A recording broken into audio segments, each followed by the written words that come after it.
Tonight, Boston Mayor Michelle Wu is defending a party that she hosted for an affinity group called Electeds of Color after a staff member in her office accidentally sent an email invitation to the full city council.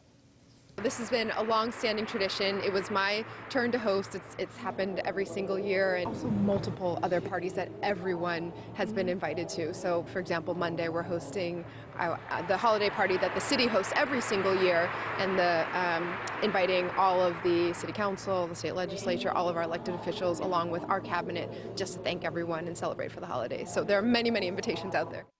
Now, the mayor says the annual party has been a tradition for more than a decade. This was her year to host it. The party was held last night. And as you heard her say right there is a planned party for all elected officials to attend in Boston.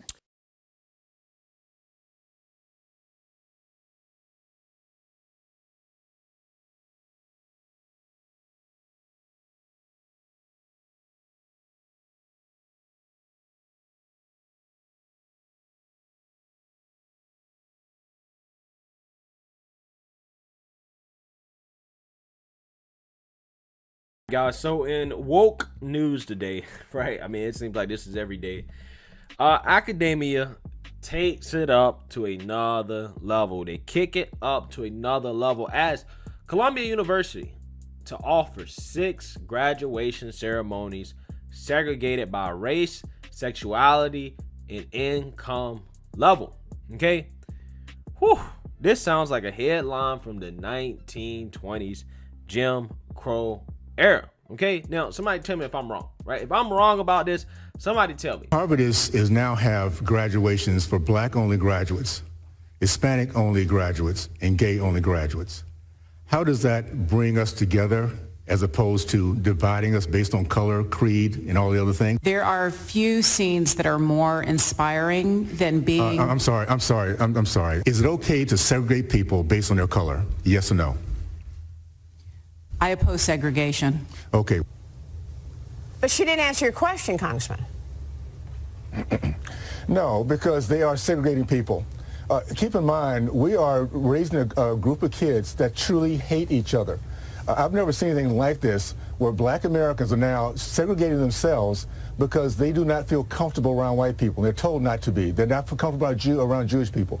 What we're seeing right now is a purposely indoctrination of our children. So there's a separate ceremony to just honor your accomplishments and to celebrate, graduating from schools. And it seems like it's just Ivy League schools. I saw Harvard and Stanford on here. Stanford, Marshall, University of Washington. Yeah, certain schools. So predominantly white schools, PWIs, predominantly white institutions. I went to an HBCU, which was historically black college or university.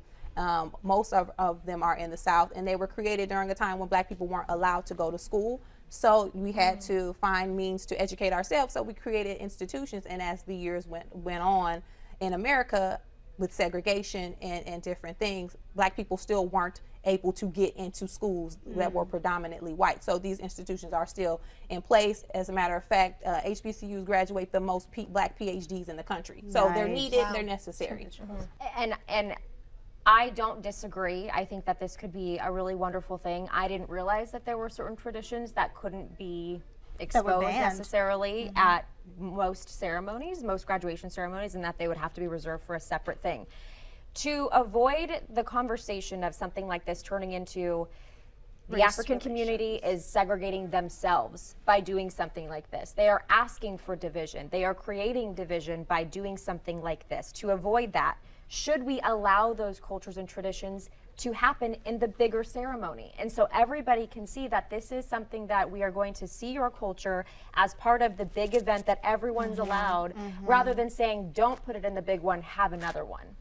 Well, I mean, you could do that, but again, then you would have to think about, you have to take the time to educate everybody and to make people feel comfortable, because just walking in with an afro, people are like, well, why do you have that big hair? So then you're going to insert different types of things that celebrate a culture. Somebody's going to be uncomfortable either way. But I remember you telling us, and you've said this a lot, and I totally agree. You said, the reason why people are racist or sexist or gender specific in what they think a man and a woman in marriage or whatever is because they aren't informed, because they aren't educated, because they're not exposed to it. So shouldn't we then look at this as an opportunity rather than saying, let's just keep it separate?